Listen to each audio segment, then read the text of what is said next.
పవన్ కళ్యాణ్ గారి మీద మీ అభిప్రాయం ఏంటి? రాజకీయంగా అన్న మాట్లాడుకుంటే రాజకీయంగా మాట్లాడుకుంటే ఆయన ఎక్కడ గెలిచారన్న? పిఠాపురం ఎమ్మెల్యే గారు పిఠాపురం గెలిచారు. ఓకే, పిఠాపురం వెళ్ళి మాట్లాడుకుందాం అన్న. పిఠాపురం వెళ్ళి మాట్లాడుకుంటే వాళ్ళు సగం మంది కూడా ఏం చెప్తారంటే సమాధానం, మాకు పవన్ కళ్యాణ్ అసలు మా ఎమ్మెల్యేనా, ఆయన ఎక్కడ ఉంటున్నాడు అన్న.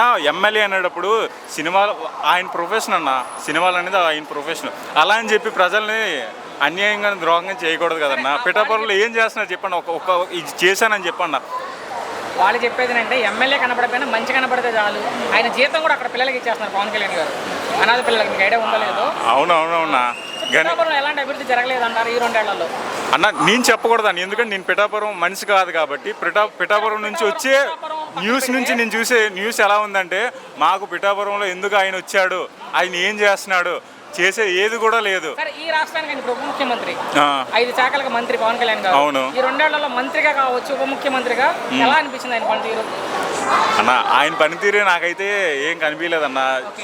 కొన్ని వర్క్లే చేస్తున్నాడు, కొన్ని వర్క్లే చేస్తున్నాడు కానీ ఆయన అయితే చేయనీయట్లేదు. ఎందుకంటే ఈయన జస్ట్ హోంమంత్రి, ఇది ఏంటిది డిప్యూటీ సీఎంకి కిందే కదన్నా. ఏది చేయాలన్నా సరే వాళ్ళు చెప్పకుండా ఈయన ఏం చేయలేడు కదా. విజయ్ గారు లాగా సింగిల్ గా పోటీ చేస్తే పవన్ కళ్యాణ్ ఏపీలో వచ్చే ఎన్నికల్లో రాడన్నా, అస్సలు రాడన్నా. అక్కడ విజయ్ గారు ముఖ్యమంత్రి అయినప్పుడు అంతకన్నా పెద్ద హీరో అయిన పవన్ గారు ఇక్కడ ఎందుకు కాలేదు అనుకుంటున్నారు అన్న? అది తమిళ్లో ఆయనకి ఫ్యాన్స్ ఫాలోయింగ్ ఎక్కువ ఉందన్న, ఫ్యాన్స్ ఫాలోయింగ్ ఎక్కువ ఉంది. ఆయన చేసే అది ఏం చేస్తా అన్నాడో అవన్నీ చేశాడన్న. పవన్ గారు అభిమానులు బలంగా కోరుకుంటున్నారు ఆయన ముఖ్యమంత్రి. నేను ఒక విషయం చెప్తానన్న, పవన్ కళ్యాణ్కి నేను కూడా మంచిగా చేస్తాడని చెప్పి అనుకున్నాను అన్న. కానీ ఇక్కడ ఏమైందంటే కూటమి ప్రభుత్వం వల్ల మొత్తం కలిసి రావడం వల్ల ఏం చేద్దామన్నా సరే ఈయనకి ముందు రానియరన్న. సింగిల్గా రాడన్నా. ఇప్పుడు సింగిల్గా వచ్చినా సరే ఆల్రెడీ ప్రజల్లో ఎలా ముద్ర పడిపోయిందంటే ఈయన వచ్చినా సరే ఏం చేసేది ఏమి ఉండదు. ఇప్పుడు ఈయన గెలిపించుకోవడం వల్ల ఏమైంది, ఆల్రెడీ గెలిపించుకున్నాం. ఏం చెప్పాడు, నేను కూటమి ప్రభుత్వం ఏదన్నా సరే తప్పు చేస్తే మాత్రం ఎదిరిస్తా అని చెప్పాడు. ఏది